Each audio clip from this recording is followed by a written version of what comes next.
We've gotten to the point in our design process where we're starting to review some of the design data. But understand we don't lose our interoperability back to the part designs. So even though this is a two-dimensional drawing, we can go in and start to verify some of the dimensions.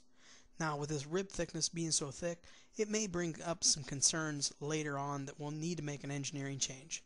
Typically with rib thicknesses so much thicker than the wall, it creates a sink mark in the plastic part. So if someone noticed this late in the design process, how easy is it to go back and change the model display? So we'll go back in and click open. We'll actually open up the Inventor part for this model. And then we can very quickly go in and make modifications to the shell thickness. And if we need to, we can make modifications to the rib thickness as well. So these design changes can be made on the fly and they're retained by the designer. And we'll go ahead and grab onto the rib thickness here and we'll reduce that as well.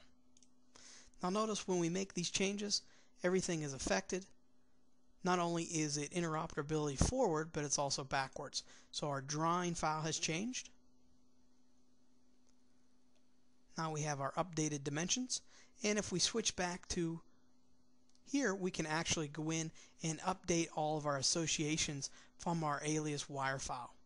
So all the data that we brought in for this foot initially when we generated it from an alias can actually be remapped over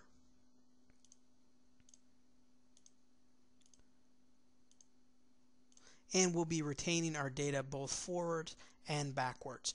And that's what's important to be able to do design changes and collaboration.